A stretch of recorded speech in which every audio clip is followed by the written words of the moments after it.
a family member with suicide, and I had a baby that was premature. He was 1 pound, 10 ounces, 12 inches long, and he lived 7.5 months in the ICU before he passed away in our arms.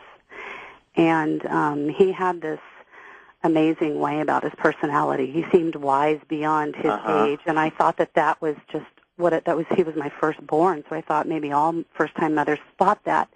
But after he died, I read a book on death and dying, and I read story after story after story how parents said the same thing about this amazing child, and even though my son couldn't talk, he had this way of communicating without talking. Well, I describe in the book about that exact situation where a baby is born and then passes shortly afterwards. And I also, I do talk about that. And many times that I've experienced, Betsy, have been that evolved soul, the only experience they need in this earth world, and the connection that they have with the parent and the family, that soul pack group, is that soul needs just the birth experience.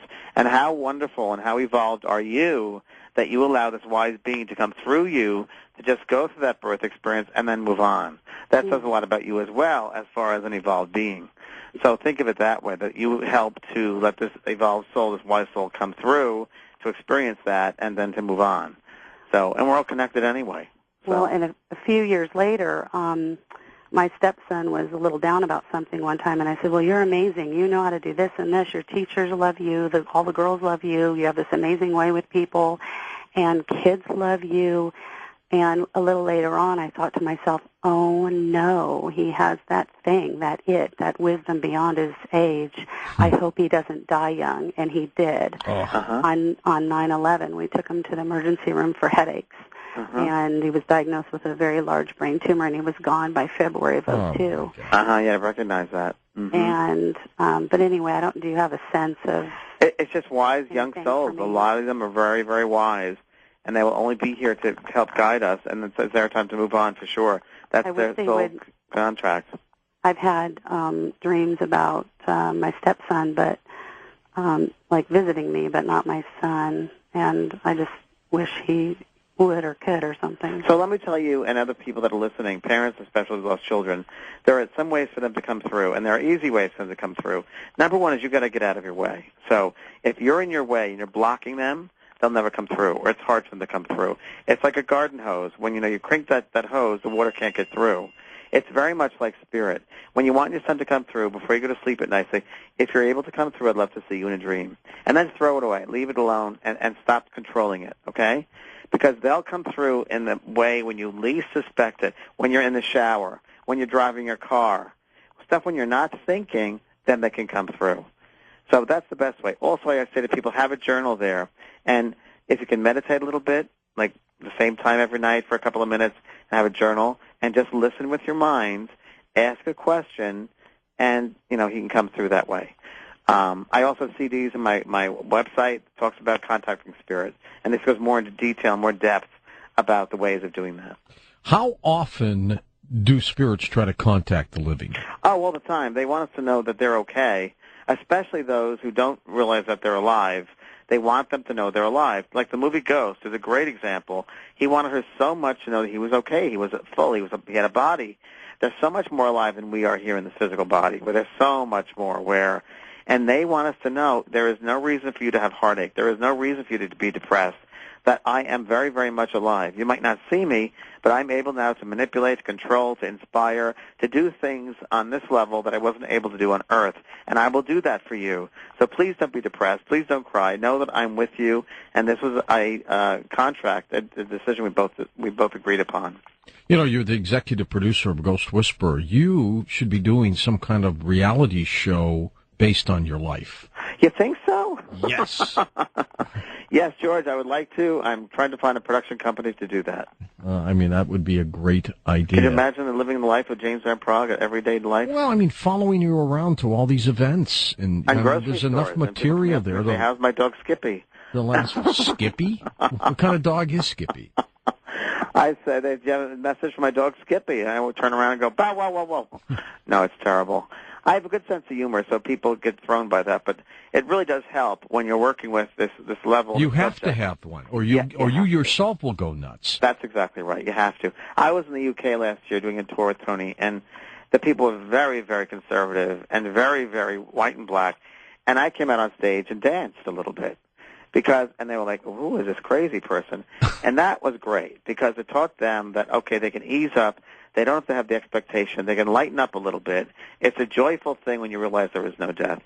And then they loved it. They embraced it. They loved it. They warmed to it. And we had an incredible evening because they let spirit through by being light, if you will. I do get every once in a while an analogy of a mountain, and that we as human beings on this earth in the middle of that mountain, and some of us are very aware that there's an apex of that mountain, that there's a whole world above us, and we're very aware of the one down below us.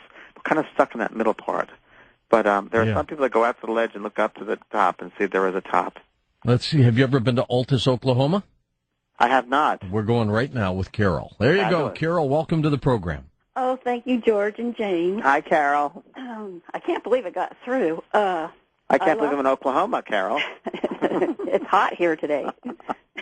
Even right now it's 82 degrees at night. Well, let's hope it stays that way. We don't want a cold front because that means tornadoes. Right. Oh, we had a wall cloud on Thursday, and it passed our area and went 5 miles and touched down, but it didn't do any damage. Not like heaven forbid, like Joplin and what. I lost a granddaughter in February.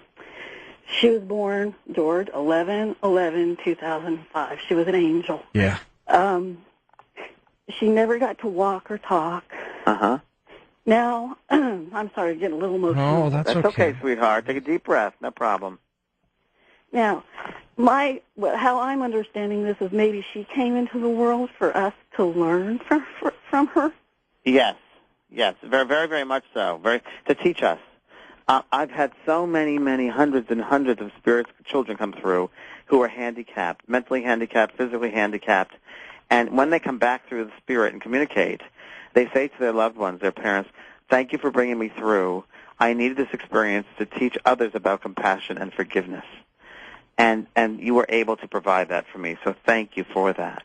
Yeah, I also lost a son 26 years ago, and what helped me get But you know what I want you to do, honey? Listen to what I want you to do. I would love for you tomorrow, maybe because it's fresh, and for everybody listening who have children that passed over, you can do this. Take a pad and write down the name of the child and the death date, yeah? And I want you to just, what comes into the top of your head, situations that happened, that occurred, various situations that occurred after they passed that would never have occurred until that child passed over. And just make a list, and you'll be shocked of how many things happened in your lives that would never have happened until that child had passed. Oh, I agree wholeheartedly with you. But it's important to write that down and look at that so everybody knows that. Yeah? I will. What helped me get through my son is that I appreciate every day that I have him. Yeah. That's what made me survive. That's very important. 4 years ago, we thought it was going to be a happy baby day. I went to move my mom from Florida to here, and went to pick her up in Georgia. And my niece was supposed to have a baby, and we were lucky that we got her to the hospital in time. Mm-hmm. Her baby was born stillborn. So I feel like I'm on this earth to take care of family and friends who've lost people. And good for you. So I agree with you. And now you're saying that you've had that experience, so you know what it's like to go through that experience. Yes. And now it's your job to teach others what it's like to go through that experience. Don't waste that experience. Let that go on. It's a rippling effect. Take that experience and teach others, enlighten others. And that's what you've been saying all night, James. Just, help people within an island and let it grow. Exactly. I mean, that's why we're down here. Thanks, Carol. Appreciate you being part of the program. Time for one or two more before the break, and we've got a final hour with James Van Prague here. By the way, Jim, where did we get your book? Growing Up in Heaven. Please go to Amazon.com right now and pre-order. You'll have by tomorrow or the next day. And in a second, I'll tell you about a secret of that book. Oh, really? There's something that happened which blew me away, George. Okay. I love secrets. Sunrise, Florida. Anna, you're on Coast to Coast. Hi, Anna. Hi, how are you? Good. Hi, Anna. Hi. I'm so excited to be talking to you both. I am a fan of Coast to Coast, and you, James, a friend of mine gave me one of the Heaven and Earth book, and I've been reading, and you're just so clear in how you speak about the spirit world that I'm very grateful. The truth is simple. Anna? Yes, it is. Yes, it is. Well, my son, Bradford, passed away. He committed suicide January 21 of this year, and he was 14 years old. And I have been blessed in the sense that I have seen him. He's played with my Facebook on my cell phone. I've had some amazing experiences with him, with proof that he is alive and that he's present and that that death is just an illusion. I have been wondering, though, because with suicide, I have read that it's a violation of life. It's murder of a life, of self-destruction. Mm-hmm. So when they commit suicide so young, at age 14, I mean, I don't believe in hell, right, as heaven, but isn't there some kind of repercussion for the soul? Let's not be as dramatic and drastic as that. Let's say that, because most religions they frown upon suicide. So, and I'm going to want you to look at it from the perspective that this is our schoolroom, and that we as souls come back with this human experience, and we've been back many, many times, and that in some lifetimes it's been very difficult for a certain soul because certain things happen and they can't rise above it. And in this case, it might have been your son might have had a situation where he came back with a lot of opportunities, a lot of possibilities, but it was too much for him. It was too much for him. So he said, I can't do it this time. I'll do it next time. It is never good to leave school early, cut school, because you will have to finish school sometime. So that's number one, okay? A soul is never harmed, never put to death. I mean, I've never put to fire and brimstone and hell. Does not happen. There's so much compassion on the other side of life that soul is helped immediately. The problem seems that it's always the motivation behind the act. So if somebody lost money in the stock market and jumped out a window, it's very different than somebody who has a mental disorder, okay, or a drug disorder, let's say. So sometimes they just can't handle it. So the problem is the person left behind, the family left behind, and the soul that just finished the suicide, completed the suicide, they will feel the emotions and what their action caused the loved ones behind. That's the hard part. We're going to come right back with a final hour of phone calls with you right here on Coast to Coast AM. Plus, we'll find out what this secret is about your work growing up in heaven.